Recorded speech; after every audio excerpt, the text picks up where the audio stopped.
Hi అండి. కొద్దిగా time దొరికింది. చాలా క్విక్గా ఒక చిన్న వీడియో చేసేద్దామని వచ్చేసాను. మనం ఒక్కొక్కసారి చెప్తున్నప్పుడు ఎవరైనా నేను ఇలా చేశాను అంటే నేను కూడా అంటారు.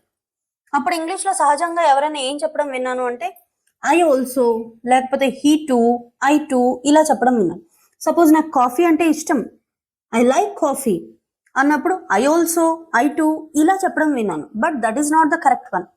ఎవరైనా నాకు ఇది ఇష్టం అన్నప్పుడు నాకు కూడా అని చెప్పాలంటే ఇంగ్లీష్లో కొన్ని ఫ్రేజెస్ ఉన్నాయి యూజ్ చేయడానికి. చాలా ఈజీ అండి. ఫ్రేజ్ చెప్పేటప్పుడు ఫస్ట్ మీకు ఎలా చేయాలో చెప్తాను, మీరు ట్రై చేయండి. ఐ డ్రింక్ టీ, నేను కూడా అని చెప్పాలి. అప్పుడు ఎలా చెప్తారంటే డ్రింక్ అనేది ప్రెజెంట్ టెన్స్ కదా, ప్రెజెంట్ టెన్స్కి డూ ఫార్మ్స్ ఏంటి? ప్రెజెంట్ టెన్స్లో డూ డస్ వాడతాం, పాస్ట్ టెన్స్లో అయితే డిడ్ వాడతాము. ఒకవేళ హెల్పింగ్ వర్బ్ ఏమీ లేకుండా ఓన్లీ ఆ మెయిన్ వర్బ్ సెంటెన్స్ లో కనుక ప్రెజెంట్ టెన్స్ వస్తే డూ డస్ యూజ్ చేసి నేను చెప్పినట్టు చెప్పండి. లేకపోతే పాస్ట్ టెన్స్ లో వస్తే డిడ్ యూజ్ చేసి నేను చెప్పినట్టు చెప్పండి. For example I drink tea. Drink అనేది ప్రెజెంట్ టెన్స్ కదా, ప్రెజెంట్ టెన్స్ వర్బ్ కదా. అప్పుడు ఐ అనేది మనకి ఐతో డూ వాడతామా, డస్ వాడతామా? డూ వాడతాం. అప్పుడు ఎలా చెప్పాలంటే సో డూ ఐ అని చెప్పాలి. ఐ డ్రింక్ టీ అయిపోయింది కదా. ఐ లవ్ చాక్లెట్, నాకు చాక్లెట్ అంటే చాలా ఇష్టం, నాకు కూడా అని చెప్పాలి. I love chocolate, so do I. నాకు మూవీస్ చూడడం అంటే చాలా ఇష్టం, I love to watch movies. Watch అనేది ప్రెజెంట్ టెన్స్ కదా, so do I. I went to a movie yesterday, నేను నిన్న మూవీకి వెళ్ళాను. I went to a movie yesterday. Vent అనేది పాస్ట్ టెన్స్, నేను కూడా వెళ్ళాను. So did I. ఎందుకు డిడ్ యూస్ చేసాం? వెంట్ అనేది పాస్ట్ టెన్స్ కాబట్టి డిడ్ యూస్ చేసాం. ఒక్కొక్కసారి డూ డస్ డిడ్ యూస్ చేయడానికి అవసరం మనకి లేకుండా అందులోనే హెల్పింగ్ వర్బ్ ఇచ్చేస్తారు. అప్పుడు ఏదైతే హెల్పింగ్ వర్బ్ ఇచ్చారో అదే యూస్ చేసేయండి. ఐ క్యాన్ స్విమ్ అన్నాం అనుకోండి, కెన్ ఆల్రెడీ హెల్పింగ్ వర్బ్ వచ్చేసింది అక్కడ. అప్పుడు so can I. Okay, you must go, నువ్వు వెళ్ళాలి, వెళ్ళి తీరాలి అన్నాం అనుకోండి, నేను కూడా అంటే అప్పుడు so must I. I play tennis on weekends, నేను వీకెండ్స్ లో టెన్నిస్ ఆడతాను, నేను కూడా అనాలి. అప్పుడు సో డూ ఐ. ఒకవేళ అదే ప్లేస్లో he plays tennis on weekends అన్నాను అనుకోండి, he plays tennis on weekends, నేను కూడా అంటే సో డూ ఐ చెప్తాము. కానీ హీ ప్లేస్ టెన్నిస్ ఆన్ వీకెండ్స్కి నేను కూడా కాకుండా అతను కూడా ఆడతాడు అని చెప్పాలి. అతను కూడా అంటే ఎలా చెప్తాము? సో డూ ఐ చెప్పకూడదు, సో డస్ హీ. డస్ ఎందుకు వాడుతున్నాము? అతను కూడా అంటున్నాం, హీతో డస్ వాడతాం మనం ప్రెజెంట్ టెన్స్లో, కాబట్టి సో డస్ హీ. ఒకవేళ నెగటివ్లో చెప్పాలనుకోండి, పాజిటివ్లో అయితే సో యూజ్ చేసి చెప్పేసాం మనం, నెగటివ్లో చెప్పాలి. నాకు అస్సలు స్పైసీ ఫుడ్ ఇష్టం లేదు, I don't like spicy food. అప్పుడు ఏం చేయాలంటే సో యూజ్ చేయకుండా నీదర్ యూజ్ చేయాలి.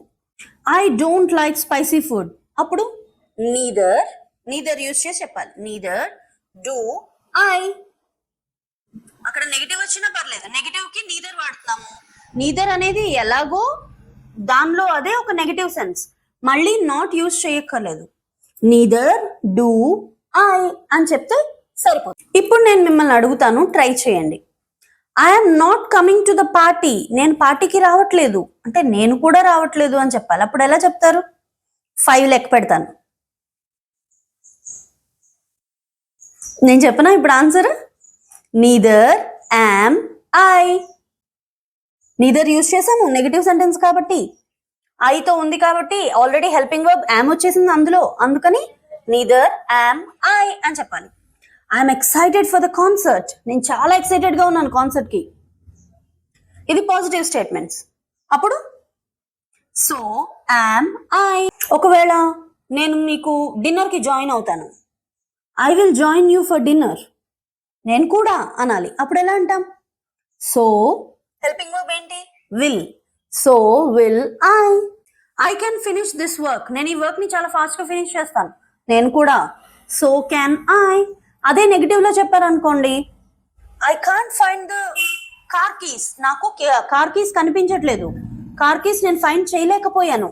అప్పుడు నెగిటివ్ లో వచ్చింది కాబట్టి నీదర్ యూజ్ చేస్తాము. హెల్పింగ్ వర్బ్ ఏంటి? కెన్ కదా, మోడల్ వర్బ్, రైట్? ఆ కెన్ ని తీసుకురావాలి. Neither can I. నేను నెక్స్ట్ మంత్ ట్రావెల్ చేస్తాను అనుకుంటా. ట్రావెల్ చేసే ఛాన్సెస్ ఉన్నాయి. I might travel next month. నాకు కూడా ఛాన్సెస్ ఉన్నాయి నెక్స్ట్ మంత్ ట్రావెల్ చేసేది. తెలుగులో అయితే ఇలా అంటాం. అదే ఇంగ్లీష్లో I might travel next month. అప్పుడు so modal verb might I, so might I. ఇలాగే వాడాలండి. ఇంతే. పాజిటివ్ సెంటెన్స్ వస్తే, పాజిటివ్ స్టేట్మెంట్ వస్తే సో యూజ్ చేయండి, హెల్పింగ్ వర్బ్ యూజ్ చేయండి, ఐ పెట్టండి. ఒకవేళ అందులో హెల్పింగ్ వర్బ్ మనకు కనిపించలేదు అంటే డూ హెల్పింగ్ వర్బ్ ఉంటుంది తప్పకుండా. అంటే సెంటెన్స్ ప్రెజెంట్ టెన్స్ లో ఉందా, పాస్ట్ టెన్స్ లో ఉందా చూసుకోండి. హెల్పింగ్ వర్బ్ చూడండి. ఒకవేళ నెగిటివ్ లో ఉంది అంటే నీదర్ యూజ్ చేయండి.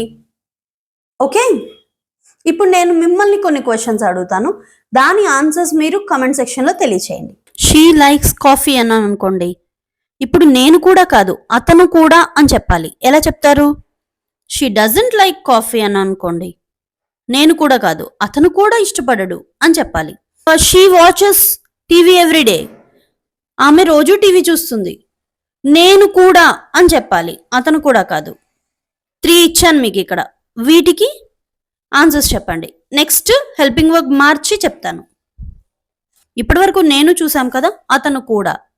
దాని తర్వాతది హెల్పింగ్ వర్బ్ మార్చి నేనుతో చూద్దాం. ఓకే, ఇవి ట్రై చేయండి. I need to go to the market.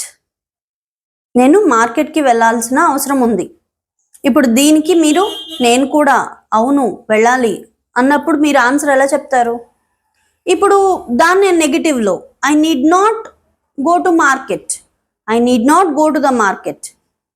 ఇప్పుడు నేను వెళ్ళక్కర్లేదు. రెండు ఒకటే సెంటెన్స్ బట్ రెండు విధాలుగా పాజిటివ్ నెగిటివ్ చెప్పాను. సో దీనికి కరెక్ట్ స్టేట్మెంట్ ఏంటి ఇంగ్లీష్లో అనేది మీరు కామెంట్ సెక్షన్లో తెలియచేయండి. ఓకే, ఇంతేనండి, అంతకు మించి ఏం లేదు. నేర్చుకుంటూ ఉంటే వచ్చేస్తుంది. అదేం బ్రహ్మ విద్య కాదు. Okay, it's a piece of cake. అంతే, మనం మాట్లాడుతూ ఉంటే అది వస్తుంది. That's all. It's quite easy.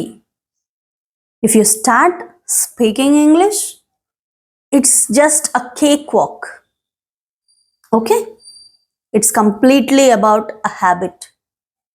అంతేనండి, nothing more than that. Bye all of you. Happy learning.